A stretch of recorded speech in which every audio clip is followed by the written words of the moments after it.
Olá, profissional de departamento pessoal. Hoje nós viemos tratar de uma informação muito importante, que é definir objetivos e indicadores de performance de uma das melhores opções para a empresa, que buscam agilidade, eficiência em resultados e inclusive na área de recrutamento e seleção, na área de recursos humanos. E esse vídeo é para você que precisa analisar como que está a sua área de recrutamento e seleção. E o que tem causado os turnovers dentro da sua empresa? Esse vídeo ele é um material que você vai ter as principais informações, né? E nós vamos utilizar aqui para definir e medir essas questões com OKRs, definidos para a área de recrutamento e seleção e recursos humanos. Bom, então vamos começar? Primeiramente, OKR é uma sigla para Objetivos, Cases e Resultados, o que resume de modo geral que é uma metodologia. Trabalhar com OKR significa, portanto, definir objetivos para a área que dialoguem com os objetivos gerais da empresa e os resultados estratégicos para alcançar esses objetivos. Então, é muito importante lembrar que o O de objetivo, ele pode ser qualitativo e gerais, né, como fortalecer a cultura de aprendizado na empresa, melhorar o engajamento no trabalho, melhorar a percepção do Employer Brand que a empresa possui. Já resultados chaves, que seria a sigla KR, ela é mais quantitativa, ou seja, mensurável. Exemplo, como melhorar 25% do engajamento em cursos e treinamentos, diminuir a taxa de absenteísmo em 20%, conseguir 25 menções positivas em redes sociais. E isso gera um cuidado para que esses resultados não sejam mensurados de uma forma que venha sabotar o seu time. Ele tem que ser possível, ele tem que ser mensurável, ele tem que ser, no caso, ele não pode ter um critério, né, que não consiga chegar ao resultado. Ele tem que ser claro e a fórmula de calcular esse resultado tem que ser possível de ser alcançado. Os resultados eles devem estar simplesmente conectados aos objetivos gerais da empresa. E quanto mais esses objetivos, né, sejam próximos à estratégia da empresa, maior a capacidade de melhorias dentro desse time, né, com foco nos objetivos. E geralmente as empresas elas devem gerar 3 objetivos para 3 a 4 resultados. E isso é geralmente a quantidade máxima ali que a gente costuma trabalhar para conseguir alcançar aquilo que é desejado. Porque se você cria objetivos demais, com resultados demais, a gente também não consegue alcançar todos. Então, cada resultado-chave deve ser seguido por ações e não basta calcular, é preciso fazer acontecer. Opte por ciclos mais curtos para acompanhamento mensal, trimestral, né, para bimestral, para que você consiga ali estar acompanhando mais de perto para ver se esses objetivos estão ou não alcançando aquilo que é desejado pela empresa. Claro que com cuidado de não haver autossabotagem, com situações ou informações impossíveis ou fáceis demais de ser alcançados, para não gerar nem frustração para o time nem para a empresa. Então, devem ser bem definidos, claros e alcançáveis, sem ser fáceis demais ou difícil demais. Então, os resultados chaves, né, que a gente chama dos OKRs, eles são relacionados ao KPIs, que são indicadores muito necessários para serem analisados. Ah, Luciana, mas quando você fala de indicador, o que eu devo analisar? Como que eu devo olhar? Hoje a gente vai tratar sobre o turnover e outros indicadores que demonstram as dificuldades que nós temos para a contratação e permanência desses colaboradores dentro da empresa. Então, hoje, quando a gente fala, por exemplo, da taxa de turnover, o que nós devemos analisar? O turnover ele é uma taxa de rotatividade de pessoas dentro da empresa, entretanto, ela pode ser calculada de duas formas. Há empresas que avaliam o turnover com base apenas nas saídas e há empresas que avaliam o turnover com base nas saídas e entradas. O que sugerimos, né, é que você avalie os dois números. Assim, você terá um cenário de como está a sua taxa de saída em comparação ao total e de quantas vagas são preenchidas e como isso impacta na empresa. Então, cálculo 1, você pega a quantidade de pessoas que saíram dentro do mês, multiplica pelo total de colaboradores daquele mês divide pelo total de colaboradores daquele mês e multiplica por 100. Assim, você vai ter o percentual do turnover da sua empresa.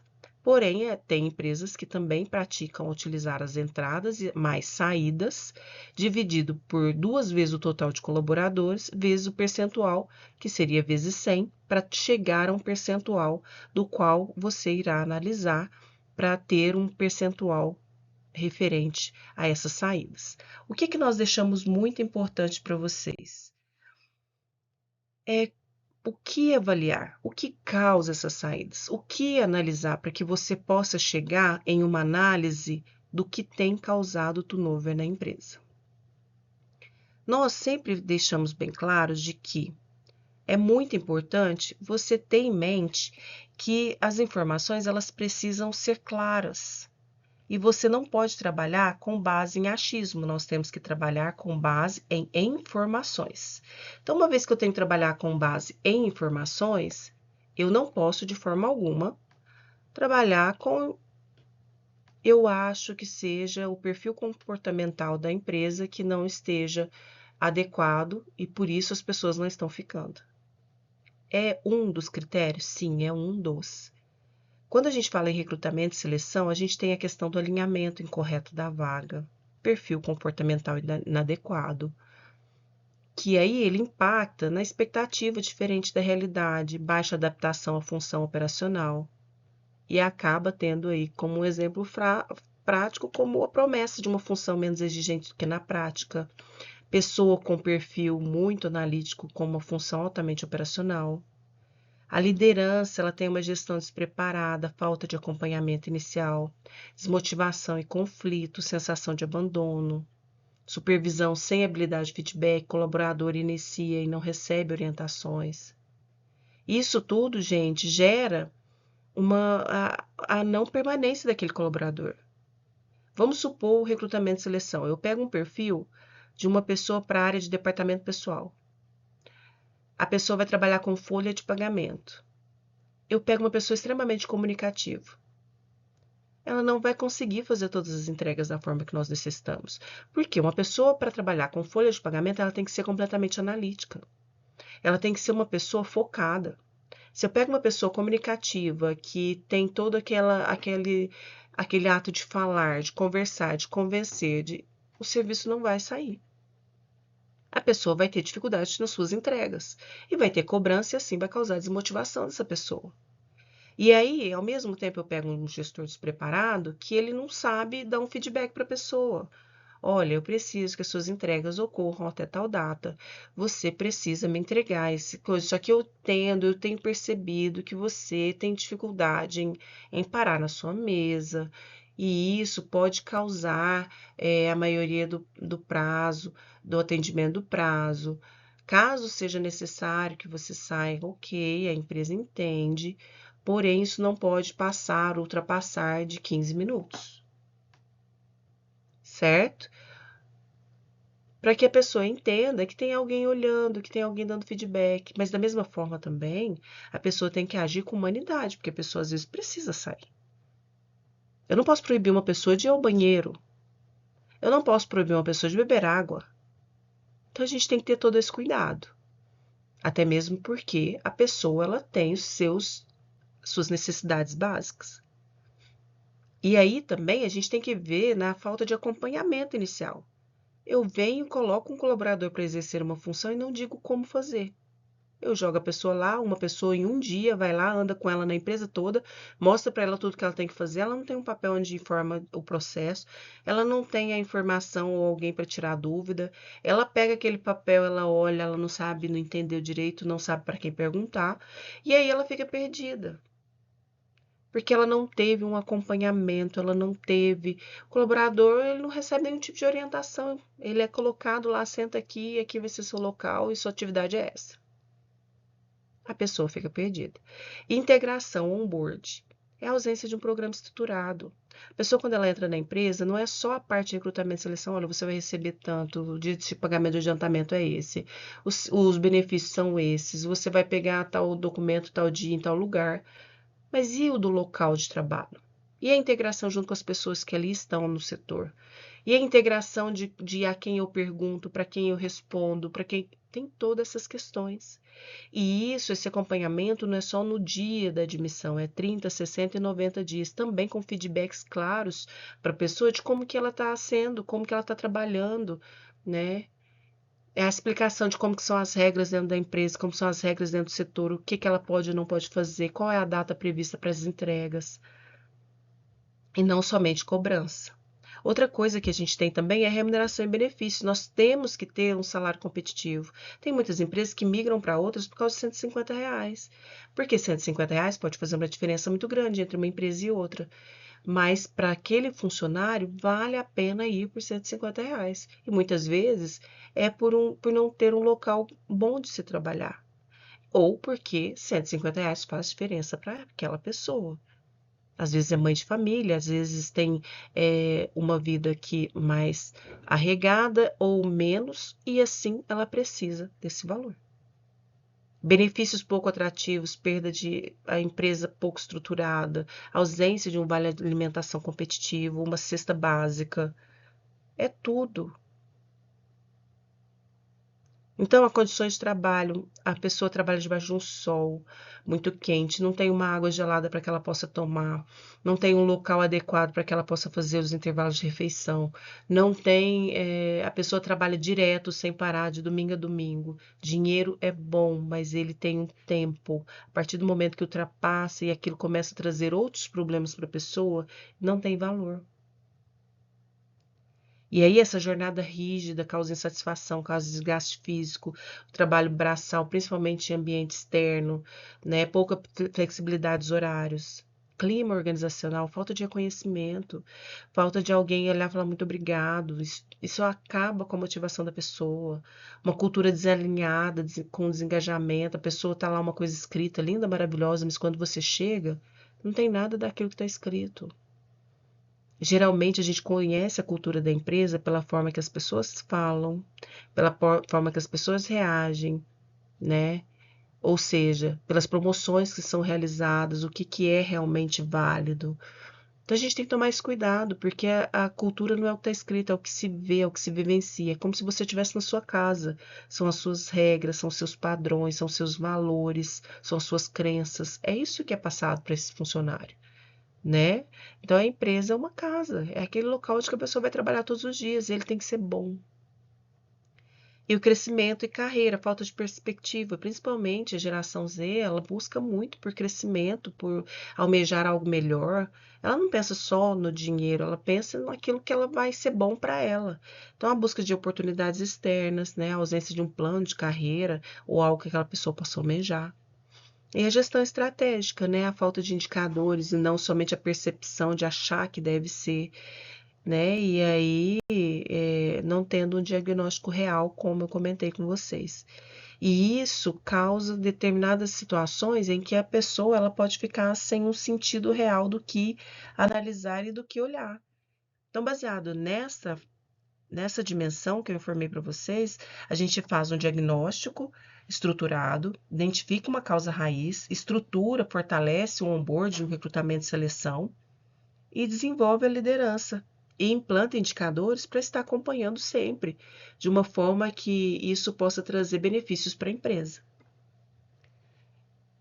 Então, a gente já entendeu que o turnover, ele é sistêmico, ele não é algo simplesmente analisado esporadicamente, sem nenhum tipo de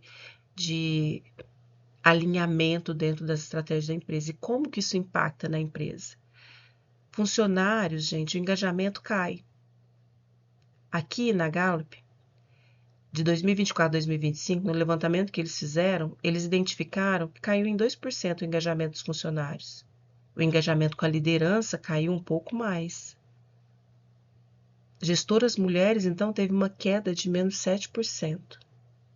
E o custo disso tudo, quando a gente fala custo, não é só com o gasto na admissão, que é o exame admissional, os equipamentos, tudo que a pessoa precisa para trabalhar, porque ninguém é igual ao outro. Então, se você compra um uniforme, o uniforme de uma é de um tamanho, do outro vai ser de outro tamanho, e assim por diante. São várias coisas que entram nesse cálculo, mas também tem a produtividade, não somente da pessoa, mas do setor. porque as pessoas começam a se sobrecarregar para atender aquela demanda da pessoa que não está. Quando a pessoa entra, ela não está no mesmo pique da pessoa que saiu, porque ela não conhece o serviço. Então a gente tem que trabalhar bastante, tomar bastante cuidado nessas questões. Aí causa um custo, né, por contratação. E quando o orçamento da sua empresa vai para novas contratações, né, e é realizado acima ou abaixo do esperado, o problema com o novo costuma impactar essa métrica, de motivo pelo qual os indicadores relacionados geram um custo muito alto. E a empresa, a própria Gallup também fez uma estimativa de que quando ela começou a trabalhar essas áreas, ela percebeu que 70% das equipes informaram que tudo isso depende do gestor direto delas. Ela também verificou que as organizações que priorizam o desenvolvimento de suas lideranças percebem de 20 a 28%. Então, 8% disso aumenta a performance quando a gente começa a analisar e desenvolver as pessoas para que elas trabalhem da melhor forma possível. E apenas 44% dos gestores globais recebem esses treinamentos, recebem esse apoio. É muito pouco, dentro de uma margem de empresas que a gente sabe que tem ali hoje, né, tem uma melhor condições de trabalho. Então aí a gente começa a levantar algumas questões como custo, né, por contratação. Então hoje, para calcular, para determinar, né, os custos com plataformas de programas de recrutamento e seleção, com o tempo para você conseguir alcançar a vaga, o custo que a operação vai ter, porque você vai ter que pagar hora extra para alguém atender aquela demanda que aquela pessoa faria. Então a gente pega tudo isso como custo total e o número das vagas preenchidas. Aí a gente faz todo esse levantamento, verifica tudo o que impacta nessa contratação para fazer uma métrica para verificar como que está esse custo. O que a empresa tem, né, feito e como fazer essas vagas terem eficiência, que está relacionada à contratação e à eficiência do seu time de recrutamento e seleção. E para isso é muito importante também avaliar o contexto, né?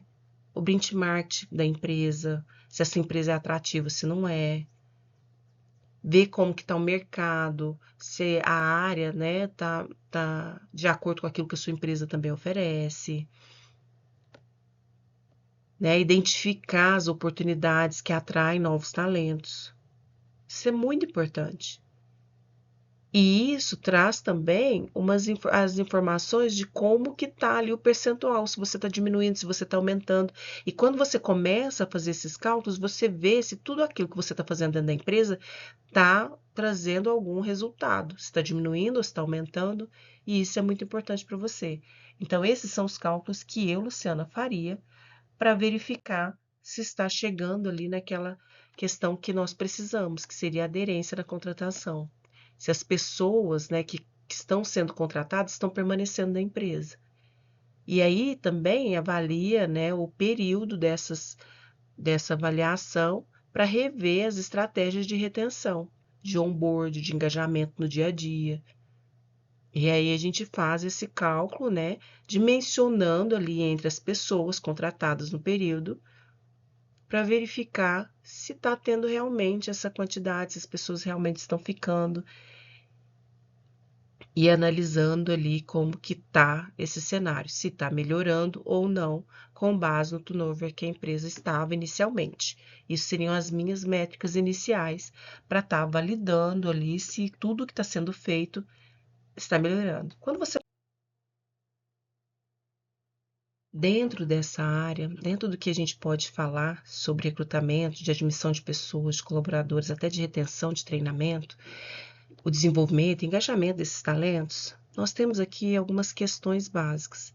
E uma delas é definir o perfil que melhor se adapte à sua empresa, que melhor se adapte àquela atividade, que melhor se adapte àquele setor, àquela vaga.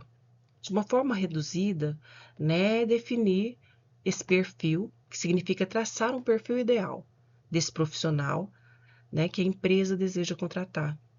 E isso, para traçar esse perfil específico, você tem que alinhar cada setor, cada vaga, E aí, a partir do momento que você define esse perfil, a forma e as competências que essa pessoa tem que ter para aderir a essa vaga, você acaba aprimorando não somente a sua forma de seleção, mas também a entrada desse colaborador dentro da empresa, trazendo o mais próximo do desejável para dentro da empresa, alinhando competência, conhecimento e o perfil comportamental dessa pessoa.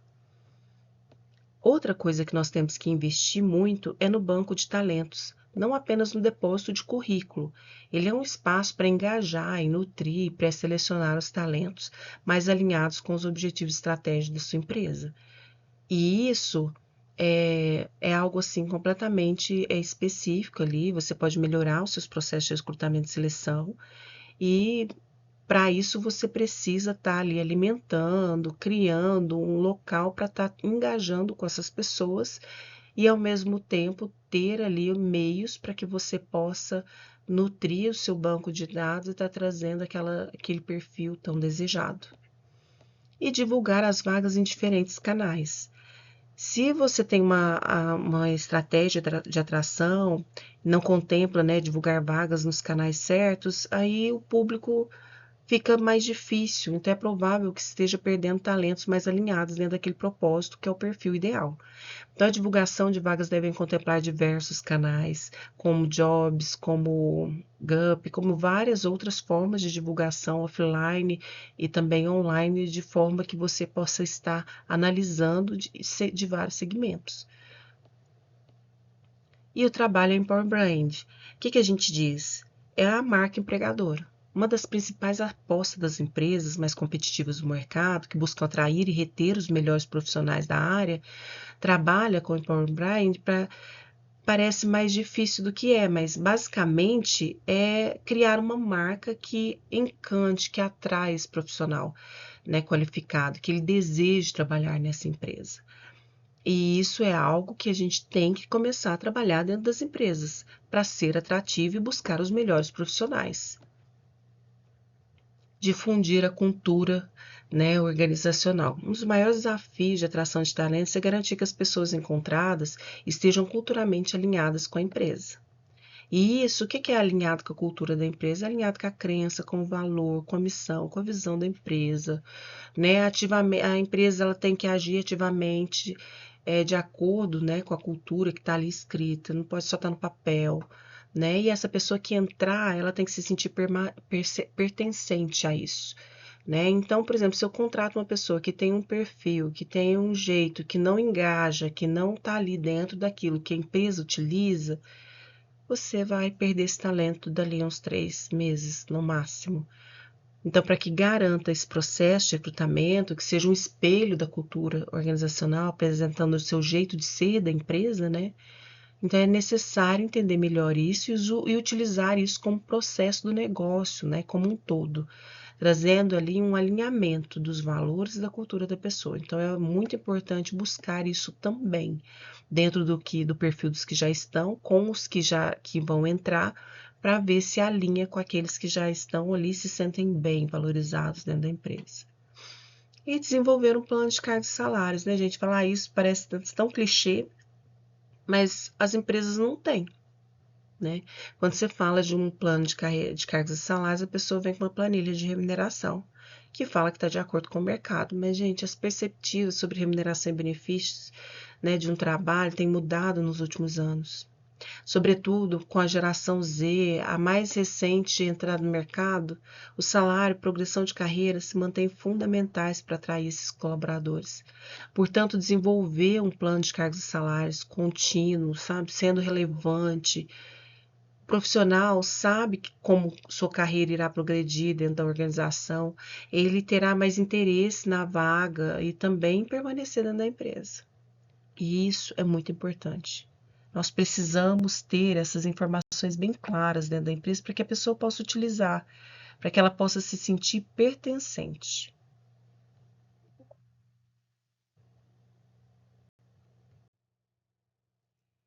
E claro, né, toda empresa tem que investir nos desenvolvimentos profissionais que já estão, naqueles que entraram.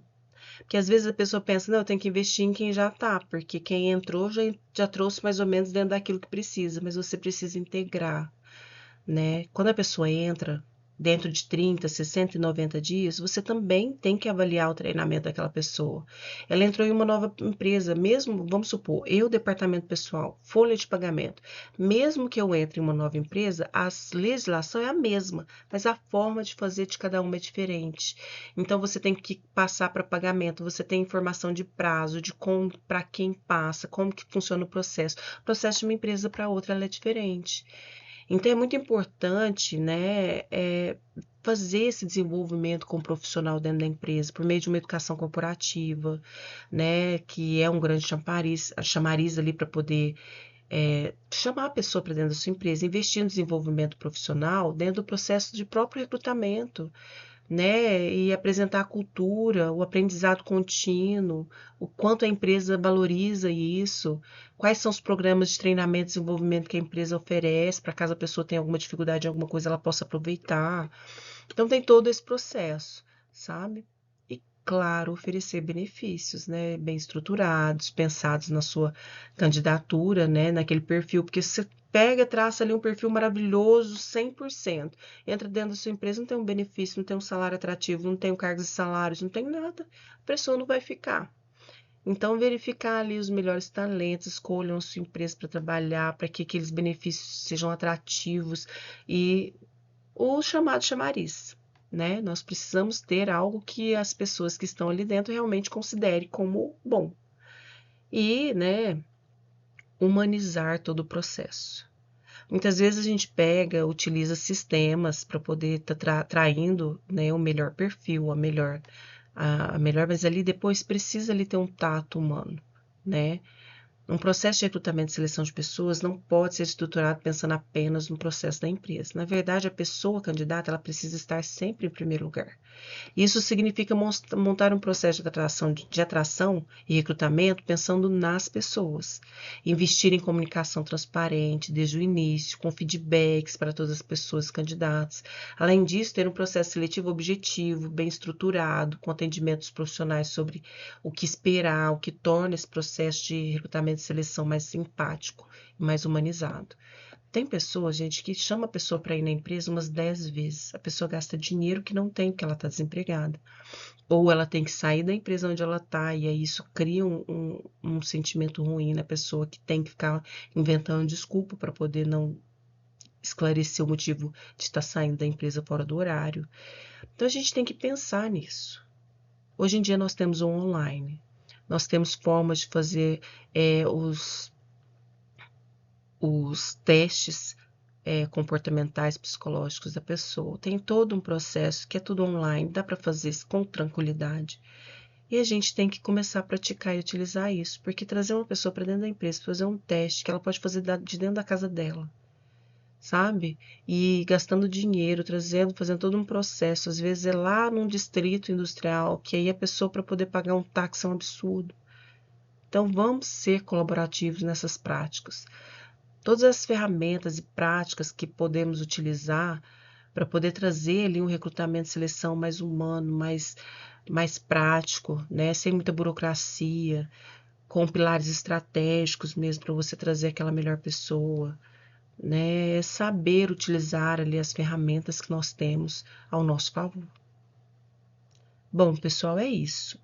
Essas foram algumas práticas que eu já tive o prazer de conhecer e saber que dá certo para que você possa medir e utilizar na sua empresa de forma a atrair e verificar como que está aí os índices, o que que você tem feito para poder melhorar e verificar se essas incidências realmente têm melhorado, se tudo aquilo que você colocou na empresa para poder melhorar essa retenção está dando certo, tá? Então eu agradeço a todos, se gostou dá um joinha, se inscreve no canal e estamos aqui para ajudar. Até mais!